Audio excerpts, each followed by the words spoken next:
Hello, and welcome back. This is episode 2 of Burnt Cookies. I am Cookie Monster, and happy to have you back. So, this episode, we're going to talk about three really big things. We're going to talk about food, we're going to talk about water, and we're going to talk about shelter. Probably the most important things when you're going to Burning Man. So, one, foods. So, it's different for everyone. And some people can live all week long on ramen, and other people that just won't cut it. So, the basic route is MREs, meals ready to eat, if you don't know what that is. They're basically survival meals that you can buy at the store that you just heat up water and add it to, and you have a nice hot meal that's edible, but that's about it. They're kind of gross. Some are okay, but they're kind of gross. If you're going to get them, I recommend trying them first to see if you're okay with them, and then buying some of the ones that you actually like, rather than just rolling the dice on it, because I've seen that go very wrong. And I've seen some of them be delicious, awesome. So especially some of like the dehydrated eggs ones with veggies and stuff like that, super yum. But all different kinds. Some that you just add water to, some you add water to and like saute and stuff like that. You want to stay away from anything microwave based. You're not gonna have a microwave. Some RVs do, but it sucks a ton of energy, and don't count on it.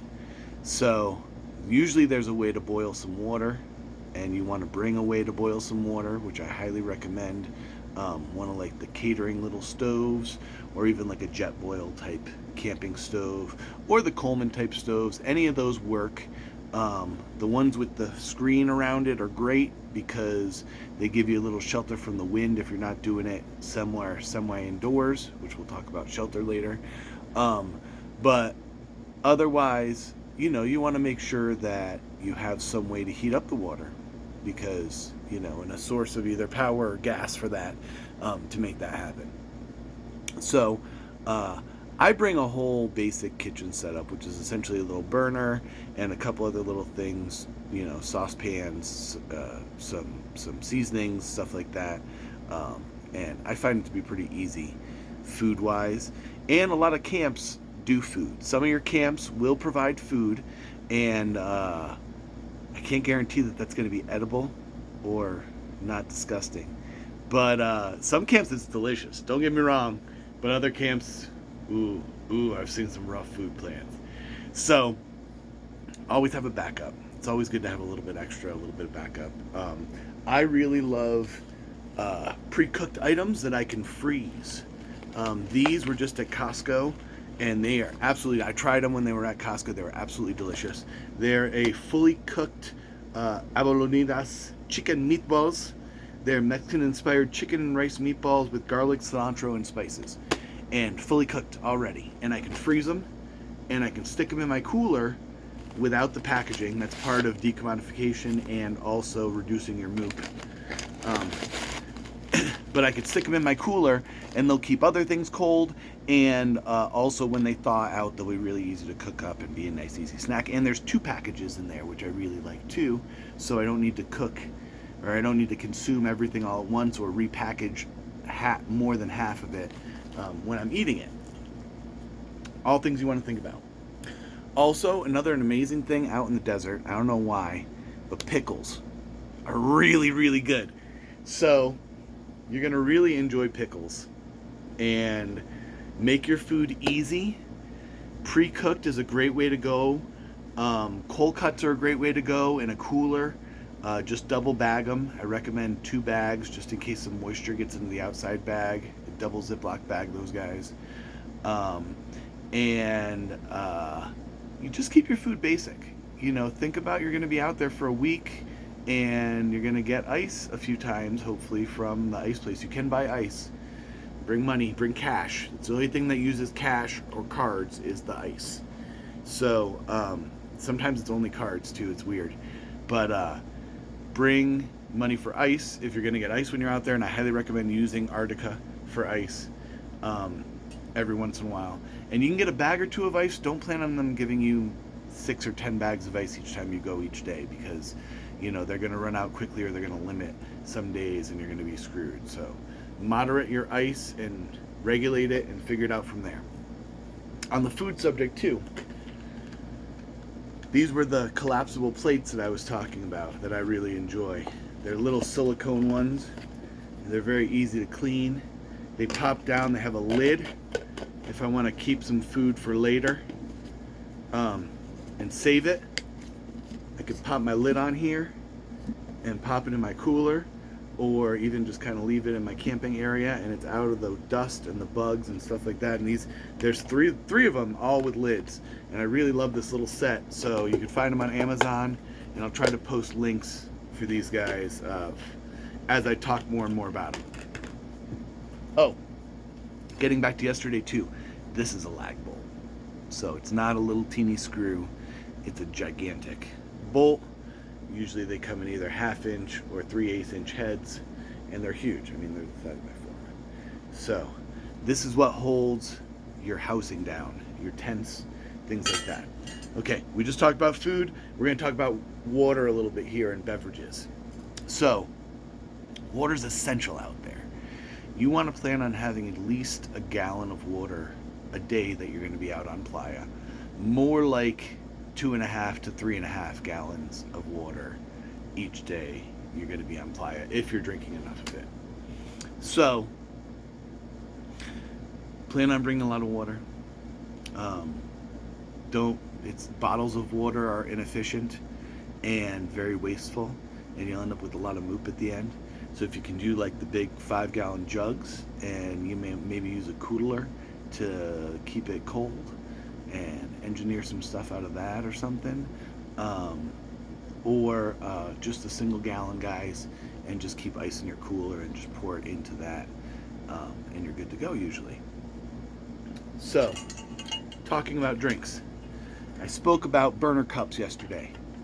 So these are a couple of my burner cups, pardon them being kind of gross and stickery and such, but this one is like made for it. I mean, it's awesome because it's got the carabiner already built in, so you can stick it on your little pack and walk around and utilize it whenever you need to. And it's got the carabiner built in. It even like bends up against it so that you're not poking yourself sometimes.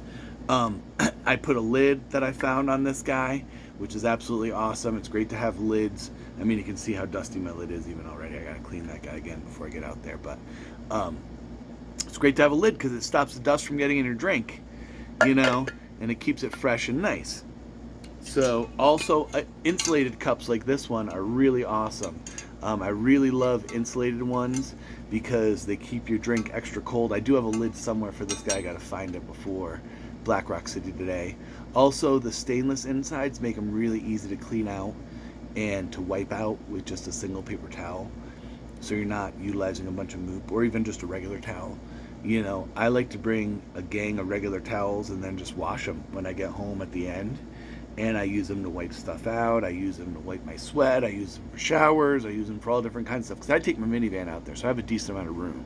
So I'll bring a bin of towels just to utilize. And if they get destroyed, I'm not worried about it. But if they don't get destroyed, cool. I have a bunch of nice towels from Goodwill that cost me $8 that I now have to use every year bringing it. So drink a lot of water.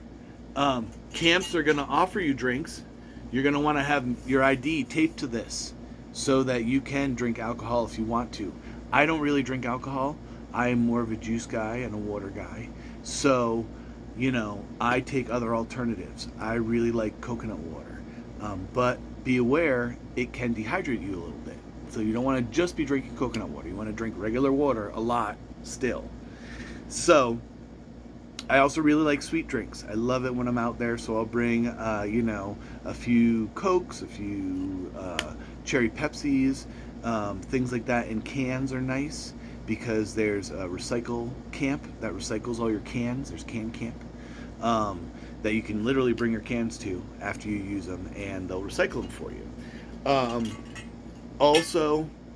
Stay away from waste things that you cannot recycle or at least reduce down in size, because when you take things out on the playa with you, you need to take it back with you too. That's your MOOP. It's your matter out of place. So you don't want to put other people in charge of your MOOP. There's not a bunch of trash cans around. It's not that kind of thing. And don't throw stuff in the porta potties. That's a big no-no. Just take it home with you. Just, you have a fanny pack on or something or whatever, and I always leave one pocket open for my MOOP. And it's where I put all my crap, sometimes dirty stuff, sometimes used up plates, or sometimes dirty silverware or something like that. That's where my MOOP pocket goes, and you're good, you're taken care of. And then also when I find stuff out and about that's MOOP, that's trash or whatever, I can grab that and stick it in my MOOP pocket, and I'm helping do my part for my communal effort. So, we talked about beverages. Drink a lot of water. Coconut water is good. Not only thing you should drink. You also need to drink regular water. A lot of places will have cocktails. Feel free to drink at their bars. I've had a lot of great kombuchas out on Playa. Amazing. But always bring enough for yourself too. Don't just rely on what you're going to find on Playa. It's a food lesson and water lesson. Now, shelter. I only got a few minutes left, and we could talk about shelter literally for an entire episode. But there's a couple different options for Burning Man. You can be bougie, and if you have the money and the funds, you can bring an RV or rent an RV. A lot of people do that. It's fun and interesting and an entire adventure of its own. I've brought an RV to Burning Man. It was a lot. It's a lot of work. It's a lot of managing things. It's a lot of issues you didn't know you need to plan for. But it's also a lot of comfort, and if it works out, it's great. But a lot of the time it doesn't work out. So personally, I don't necessarily recommend an RV, but if you can do it, do an RV. Cool, have fun. I camped in a carport in a tent for a few years, and that's a great way to go. Your carport acts as your outside area where you can store your other stuff that gets semi-dusty. And then your tent acts as your sleeping area. And you can throw some good fans in there, and the carport acts as shade over your tent. But you do want to have some kind of airflow through your carport. You don't want that to be zipped up all the time, because it's just going to turn into a big hot box during the daytime. What I love is I minivan camp inside a carport. So I put a minivan inside a carport with a small generator and a small air conditioner in the front window of my minivan, and I can run an air conditioner and sleep in the daytime in the shade, and I can store all of my stuff out of the storms and out of the wind. But when it's nice out, I can roll up the screen windows and be good to go. I use a Costco carport, the 10x20 Costco carport. They are very common out there. So if you have an issue with one, sometimes people have extra parts. Usually people know how to help you put them together, which is awesome. And they're actually pretty easy to put together by yourself. I put together 2 by myself in 2021 when it was Renegade Burn by myself. I did a double carport and housed myself in luxury and figured out the best way to live out there. I also bring a small inverter generator. It's a 2300 watt and dual fuel, and it runs off propane and gasoline. So I find that really useful. I like to run it off of propane the majority of the time, and then I'll utilize gasoline as a backup, or I'll utilize gasoline if I have an issue with the propane. So amazing way to power your things, and a great way to get yourself air conditioning if you really need air conditioning, like I do, because I get really hot and nasty. So there's many ways to camp out there. I recommend some type of outer shelter, inner shelter arrangement, whether it's a luminette on the outside or some type of mesh netting on the outside of your tent, to a carport. Even a carport frame with mesh netting stretched over it is absolutely amazing and a great idea, because like I said, it just reduces it and it gives you shade. And shade is a 20-degree difference when you're out there. And we'll talk more about other things here in future episodes. But that's it for today. I hope you guys had a great afternoon, and I'll talk to you more in a couple days.